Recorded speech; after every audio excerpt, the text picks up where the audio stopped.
Hey guys, it's Tape the Grape, and there's going to be a quick little follow-up video on getting a furnace installed in my house. The people who did it, they didn't necessarily do a bad job at actually installing it by itself, but the things that they did, while doing it, basically what I'm trying to say is, they took this door off, took things out of the closet, made an absolute mess. I'll link the video of it in the description if you don't know what I'm talking about. Made an absolute mess. And they also did some questionable things on the exhaust ports of the furnace, but I will show you that in a second.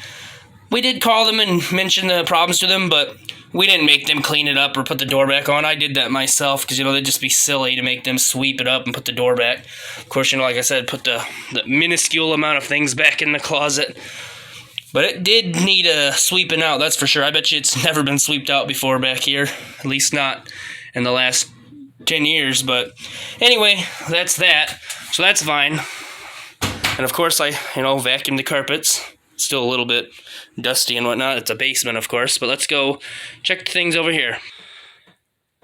Now the things I was referring to, of course, this is the other side of the new furnace. This thing over here, this blob of a mess. Now, again, I did say we did call them and complain about there being holes in this and whatnot.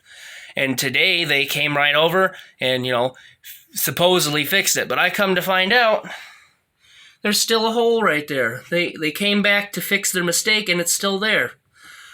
Now, I think I'm just going to get some of that, expanding foam or whatever it is. There's no point in them coming back and charging us more. I don't even think they charge us more. I'm just saying just in case. But nonetheless, I'll tell you why this doesn't even seem like it's that big of an issue anyway in just 1 second.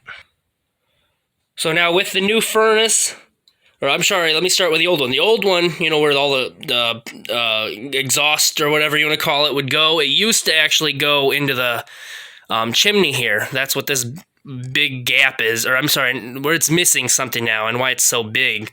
It's covering up a hole.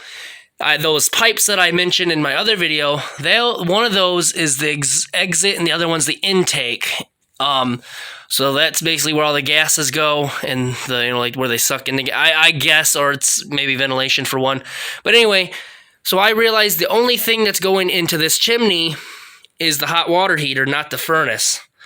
And you may be wondering, well, maybe that still gives off bad gases. Well, thing I noticed is even though that's got a hole in it, you could follow this pipe that goes down to the hot water heater.